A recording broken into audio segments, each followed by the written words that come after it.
நாளைக்கான வீடியோ தாங்க வந்திருக்கு. வீடியோ வந்து சூப்பரா இருந்துச்சு அப்படிதாங்க சொல்லணும். நம்ம வேலன் இருக்கார்ல, அவரு வந்து நம்ம வேதாவுக்கும், ரஞ்சித்துக்கும் பயங்கரமான ஆப்பு ஒண்ணு வச்சுட்டாங்க. வேதா வாயாலே வந்து நம்ம ஜானகிக்கு வந்து கல்யாண நாள் வந்து நடத்தி வைக்கிறேன் அப்படிங்கிற மாரி சொல்லிட்டு, அவங்க வாயாலே வந்து வர வச்சிருக்காரு அப்படிதாங்க சொல்லணும். அதெல்லாம் பார்க்குறக்கும் சேனல மட்டும் மறக்காம லைக் அண்ட் சப்ஸ்கிரைப் மட்டும் பண்ணிருங்க.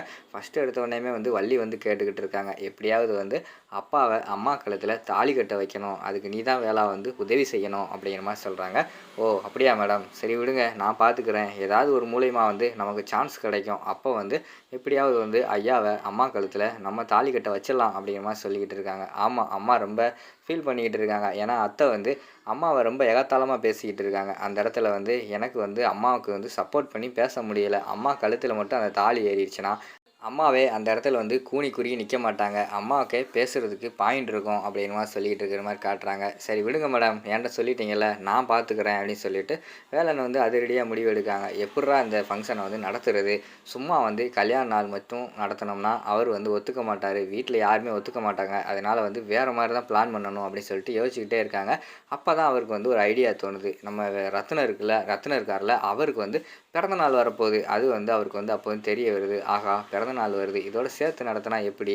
ஆனா நம்ம போய் இதோட சேர்த்து நடத்துங்கன்னு சொன்னா, இவங்க வந்து ஒத்துக்க மாட்டாங்க. நடத்த மாட்டேன்னு சொல்லுவாங்க. அதுக்காக வந்து வேற ஒரு பிளான் போடுவோம்ன்னு சொல்லிட்டு, அவங்க கட்சி ஆளுகள்லாம் இருக்காங்கல்ல, அவங்க ஒரு 10 பேர வந்து திரட்டுறாங்க. திரட்டிட்டு, நான் சொல்ற மாரி ஐயா வீட்ல வந்து சொல்லுங்க. ஐயாவையும், அம்மாவையும் சேர்த்து வைக்கணும். அதுக்கு நீங்க தானே வந்து உதவி செய்யணும் அப்படிங்கிற மாரி சொல்லிட்டு அவங்க கட்சி ஆள்கிட்டன்னு கேட்காங்க. தம்பி நீங்க வந்து நம்ம கட்சிக்காகவும், எங்களுக்காகவும் எவ்வளவோ உழைச்சிருக்கீங்க. ஐயாவுக்காகவும், உங்களுக்காகவும் நாங்க எதுவும் செய்ய மாட்டோமா? என்ன செய்யணும் சொல்லுங்க.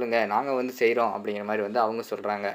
வேற ஒண்ணுமே கிடையாதுண்ணே. நான் சொல்ற மாரி மட்டும் வந்து வீட்ல வந்து சொல்லுங்க. அதுக்கடுத்து மீதி எல்லாத்தையுமே நான் பார்த்துக்கிறேன் அப்படிங்கிற மாரி சொல்றாங்க. சரி என்ன சொல்லணும் தம்பி? சொல்லுங்க அப்படிங்கிற மாரி சொன்னோனே ஒரு பயங்கரமான ஒரு பிளான ஒண்ணு போட்டு குடுத்துடுறாங்க. சரி தம்பி, நீங்க போங்க. பின்னாடியே நாங்க வந்து கலக்கிர்றோம் அப்படின்னு சொல்லிட்டு, இவர் வந்து வீட்டுக்கு வந்துடுறாரு. கொஞ்ச நேரத்துல பார்த்தா கட்சி ஆளுகள்லாம் வீட்டுக்கு முன்னாடி வந்து நிக்காங்க. வீட்டுக்கு முன்னாடி வந்து கட்சி ஆளுகள்லாம் இருக்காங்க அப்படின்னு தெரிஞ்ச உடனேயுமே வந்து குடும்பத்துல உள்ள எல்லாருமே வெளியில வந்துடுறாங்க. வெளியில வந்த உடனேயும், ஐயா உங்கள பார்க்க தான்யா வந்திருக்கோம் அப்படிங்கிற மாரி சொல்றாங்க. உடனே ரத்தினம் வந்து கேட்காங்க. சொல்லுங்க என்ன விஷயம் அப்படிங்கிற மாரி கேட்டவொடனே, ஐயா உங்களுக்கு பிறந்த நாள் வருது. அது ஞாபகம் இருக்கா? அத வந்து நம்ம கட்சி சார்பா வந்து கொண்டாடணும்னு சொல்லிட்டு நம்ம தொண்டர்கள் எல்லாமே வந்து விருப்பப்படுறாங்க. அதனால தான் வந்திருக்கோம் அப்படிங்கிற மாரி சொல்றாங்க. பிறந்த நாளா? நமக்கு எதுக்கு அதெல்லாம் கொண்டாடிக்கிட்டு அப்படிங்கிற மாரி சொல்றாங்க. இல்ல கண்டிப்பா கொண்டாடியே ஆகணும். நீங்க வந்து ஒரு அமைச்சரு. உங்களுக்கு வந்து பிறந்த நாள கொண்டாடுறதுன்னு சொல்லிட்டு நாங்க முடிவெடுத்துட்டோம். நீங்க வந்து அத தட்டக்கூடாதுய்யா அப்படிங்கிற மாரி சொல்றாங்க. சரி ஆசைப்பட்டீங்களா? சரி கொண்டாடிருவோம் அப்படின்னு சொல்லிட்டு ரத்னா வந்து சொல்றாங்க. ஐயா அப்படியே இன்னொரு கோரிக்கையும் உங்ககிட்ட வந்து நாங்க வைக்க வந்திருக்கோம் அப்படிங்கிற மாரி சொல்றாங்க. உடனே வந்து அவங்க வந்து சொல்றாங்க. ரத்னம் வந்து கேட்காரு. என்னது சொல்லுங்க அப்படிங்கிற மாரி சொன்னோனே, ஐயா அவங்க கல்யாண நாளும் வருது. அதையும் இதையும் சேர்த்து கொண்டாடிருவோம். 2 ஃபங்ஷனா வைக்கிறதுக்கு பதிலா ஒரே ஃபங்ஷன்லயே 2யும் கொண்டாடிடலான்னு பார்க்குறோம் அப்படிங்கிற மாரி சொல்றாங்க. வேலன் வந்து இது சொல்லிக் குடுத்த மாரி பேசிக்கிட்டு இருக்காங்க. உடனே வந்து திரு திருன்னு முழிக்க ஆரம்பிச்சுடுறாங்க அந்த இடத்துல. என்னடா சொல்றது அப்படின்னு சொல்லிட்டு ரத்னா வந்து உடனே வேலன் வந்து ஐயா வந்து வேண்டான்னு சொல்லிருவாரு அப்படின்னு சொல்லிட்டு அவர் வந்து முந்துறாங்க. யோவ் அதெல்லாம் எப்படியா பண்ண முடியும்? என்ன நினச்சுக்கிட்டு இருக்கீங்க நீங்க?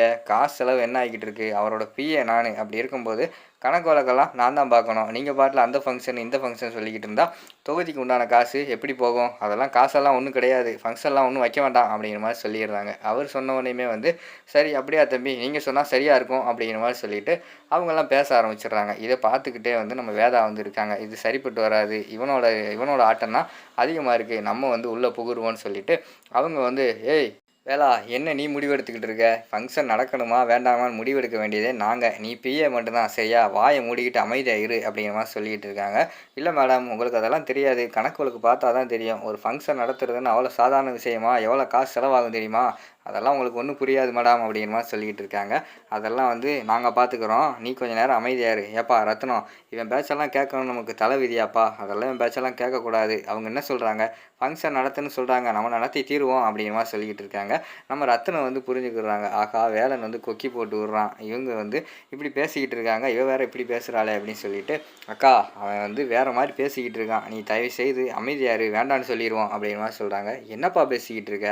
அவன் ஒரு ஆளு காசு செலவாகும், அது செலவாகும்ன்னு சொல்லிட்டு இங்க வந்து பேசிக்கிட்டு இருப்பான். நம்ம அமைதியா இருக்கணுமா? கண்டிப்பா வந்து இந்த ஃபங்ஷன் நடத்தணும்ப்பா. உன் பிறந்த நாள் ஃபங்ஷனும், உன் கல்யாண நாள் ஃபங்ஷனும் ஒரே நாள் நடத்தியே தீரணும் அப்படின்னு சொல்லிட்டு வேதா வந்து சொல்லிக்கிட்டு இருக்காங்க. அக்கா வேண்டாம் அக்கா. அவன் ஏதாவது உள்நோக்கத்த வச்சுக்கிட்டு ஏதாவது பேசிக்கிட்டு இருப்பான். நீ தயவுசெய்து சரின்னு சொல்லிறாத அப்படிங்கிற மாரி சொல்லிக்கிட்டு இருக்காங்க. எப்பா அங்க பாருப்பா உன் கட்சி ஆள்லாம் வந்திருக்காங்க. அவங்க முன்னாடி நம்ம கெத்துன்னு காட்ட வேண்டாமா? இப்போ அவன் வேண்டான்னு சொல்லிட்டு, நம்மளும் சரி வேண்டாம் அப்படின்னு சொல்லிட்டோம்னு வச்சுக்கோவேன், பிறகு நம்ம மேல இருக்கிற மரியாதைலாம் என்ன ஆகுறது? நம்மள வந்து டம்மி பீஸ்ன்னு நெனச்சிருவாய்ங்க. அவனை வந்து பெரிய ஆளாக நினச்சிருவாங்க. அதனால வந்து இதுக்கு வந்து அவன் பேச்சை கேட்கக்கூடாது, நம்ம ஃபங்க்ஷன் நடத்தி தான் ஆகணும். கேளுங்க, ஃபங்க்ஷன் வந்து நாங்கள் நடத்துவோம் அப்படிங்கிற மாதிரி சொல்லிட்டு வேதா வந்து சொல்லிடுறாங்க. அதை கேட்டவொடனே சந்தோஷமாயிருது வள்ளிக்கும் நம்ம வேலனுக்கும். எப்படியோ நம்ம போட்ட பிளான் வந்து சக்ஸஸ் ஆயிடுச்சு அப்படின்னு சொல்லிட்டு யோசிச்சுக்கிட்டு இருக்காங்க. உடனே ரஞ்சித்தை வந்து கூப்பிட்றாங்க வேதா.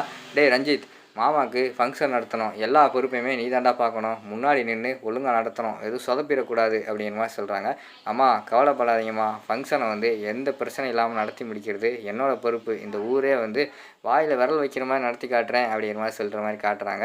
கேட்டுக்கிட்டீங்களா, அதான் எல்லா வேலையுமே அவரே பார்த்துருவாராம், ஃபங்க்ஷனும் அவரே நடத்திடுவாராம், கேட்டுக்கிட்டீங்களா, கிளம்புங்கப்பா கிளம்புங்க அப்படின்னு சொல்லிட்டு வேலன் வந்து அந்த கட்சி தொண்டர்கள்லாம் பார்த்து சொல்கிற மாதிரி காட்டுறாங்க. அப்போ நல்லதுங்க ஐயா, நம்ம வந்து ஃபங்க்ஷனில் மீட் பண்ணுவோம் அப்படின்னு சொல்லிட்டு எல்லாருமே கிளம்பிடுறாங்க. எங்கிட்டு பார்த்தா வள்ளி வேலன் வந்து பார்த்து சிரிச்சுக்கிட்டு இருக்காங்க. வள்ளி அப்படியே லேசாக வந்து கையை காட்டுறாங்க சக்ஸஸ் அப்படின்னு சொல்லிட்டு. வேலனும் வந்து அப்படியே கண்ணை அசைக்கிற மாதிரி காட்டுறாங்க. 2 பேர் பிளான் போட்டு எப்படியோ வந்து ஜானகிக்கும் ரத்தனத்துக்கும் வந்து கல்யாணம் நடத்த போகிறாங்க. அதோட பார்த்துக்கிட்டிங்கன்னா அந்த எபிசோடு வந்து முடிச்சிடுறாங்க.